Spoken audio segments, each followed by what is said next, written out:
What's going on, guys? And No Man's Sky is definitely one of the most interesting games to come out in the past couple of years. The reason being, its secrecy. And yes, I've already gone into it in the last video. They are very secret about it, probably because they don't really know what's in their own game. But they do know something, and I'm going to tell you 5 things you didn't know in No Man's Sky. I'm going to say you might not know because there's probably some of you guys that have looked around as hard as I have. So, congratulations to you for knowing it. As for everyone else, enjoy. So, we all know you go to a certain star system and you explore the planets. Yes? Good. There's space in between the planets, yes. You can fly in between those spaces, some asteroids, yes. But what if you wanted to, I don't know, go to the next star system? Yeah, you could warp there, but is it just the star system that's generated? Is there even distance between those star systems? Yes, you can actually pack up your stuff and go to the next star system. Like, just leave the planet, go straight up, and you might come across another star system. Now, as cool as that sounds, I don't really recommend it, because 1, the odds of you finding another star system within that space is very low, and 2, if you go the wrong way, you're screwed, and 3, there's also fuel in the game, so you might run out, and you'll be screwed. We don't really know how long it takes. Hello Games said they would do the math to figure out how long it would take to get in between the planets, or star systems, and I'm only afraid that number might be huge. So I don't see anyone doing it anytime soon. As for those of you that will do it, just for, I don't know, curiosity reasons, good luck. And choose wisely, because remember, you could be going the wrong way, and you could take maybe an extra year longer. Another fact you might not know, this probably might be the most well-known one, is if everyone were to discover a single planet for 1 second, you get on the planet, look at it, say that's cool, and leave, and go on to the next one. Immediately on to the next one. 1 second at a time. If everyone who's going to get this game does that, it might take, 5 billion years, give or take a few million. Nothing really crazy. Our own sun might burn out by the time you're done. So, what does that say about the game? It's huge. Another fact about No Man's Sky, the Sentinels are the police enforcement of No Man's Sky. They're on most of the planets, and they aren't on some, so you can grief to your heart's content. There's no Sentinels, go crazy, create a massive explosion and craters, do whatever the hell you want. Now, unfortunately, some of those planets might be barren, there might be nothing on them. That is in No Man's Sky. There might be some planets where you'll just find rocks. No trees, no water, maybe just water, maybe just trees. Maybe just trees and no rocks. I don't know how the procedural generation is working on No Man's Sky. There might be some crazy physics-defying stuff. Although Hello Games has done pretty solid work on No Man's Sky.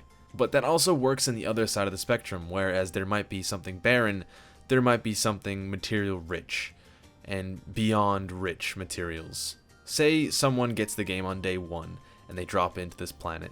They could drop into a barren planet, or they could drop into a planet where the materials are so plentiful that they literally could almost, I wouldn't say they could, but they could almost get to the center of the universe from that one planet. That is possible, theoretically. Will it happen? I don't know. I don't think 18 quintillion people are going to buy this game. I don't know. I just have a hunch.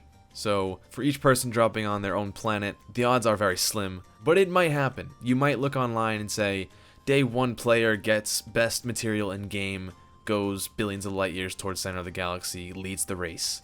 That'd be an amazing title for an article, but that would also say that's unfair. Then again, it might be unfair unless it happens to you. So I guess you should probably pray before you start playing, if you really, really want this. And here's another thing that's kind of funny. Maybe it happens to you and you don't want it to happen to you. You want to do the game like everyone else. You want to be the average person. You want to go through the game as the game was intended to be. Just a nice linear progression towards the center, and you spawn on this plentiful planet. Well, you could just kind of fly away and go kill yourself and your ship. Yeah, that's a thing. But the only thing that's different is that, like how your ship is not permanent, you can explode it and that's it, it's gone forever. Your suit and your multi-tool are not. Those things are connected to you all the time. Say you upgrade your multi-tool and this allows you to defeat Sentinels faster. Stronger laser, I want to say. You die by the Sentinels, you still have that laser upgrade. So no worries there, just your ship. The 4th fact is a question that most of you guys ask in the comments, is can you build a No Man's Sky? Say you want to build a nice little house on a nice little planet somewhere far away. You can't really build. You can dig though. You can dig into a cave and make that your hidey hole, As for some of you, you may dig into a cave, make that your little hut, and that will stay there. But this also adds more to the game. As we see in No Man's Sky trailers and gameplays, you just see the surface, you see mountains, you see trees, animals. Remember, this is a planet, and there is multiple levels to a planet. There's caves down below you, and there might be reservoirs down there. There might be animals in those caves. That is another way. Most people forget that, I feel. I feel like they're just so involved in what's on the surface, they forget what's in the middle, or what's in the center, or what's inside. Life tips from Careless Gamers. It's not what's on the outside that counts, it's what's on the inside. Even though the outside is drop dead gorgeous in No Man's Sky, and the inside might be shit. But going off of that fact, I did talk about the planet size in my last video. Planets can range from the smallest moons to large moons to 1-to-1 scale of the moon to 1-to-1 scale of planet Earth. So these caves that you go into, they could go on forever. They might be miles upon miles, thousands, hundreds of thousands of miles. Maybe not hundreds of thousands, although maybe, I don't know, actually. I don't know. I can't really assume that. All I'm trying to say is that second level of No Man's Sky on the planets, that's a whole nother game. Also another fact to go back on the planet size, you could walk straight on the planet, the whole planet's there, so that may take you a couple of days, weeks. If you land on a gigantic planet, that could take months, so good luck to you. And for the last fact, let me ease you into it. We all know No Man's Sky is famous for being massive. Why? It's procedurally generated, and that allows it to be as big as it is. You can't handcraft it and everything, sure. But we all know that. We all know it's procedurally generated. In fact, procedural generation is the word of the year, or the phrase of the year. I have never heard that term so much in my entire life. In fact, some of you may have heard it for the first time in your lives recently. But yes, the planets are procedural, the fish, the rocks, everything that the trailer says. But it doesn't say that the music is procedural. Yeah, the music is procedurally generated. Whereas certain planets need to follow certain rules, the music is tied to it. So you're not going to have desert sounding music, if that makes sense to you. There are some music that kind of resemble and give you an image of the desert that's not going to be playing on a lush green forest.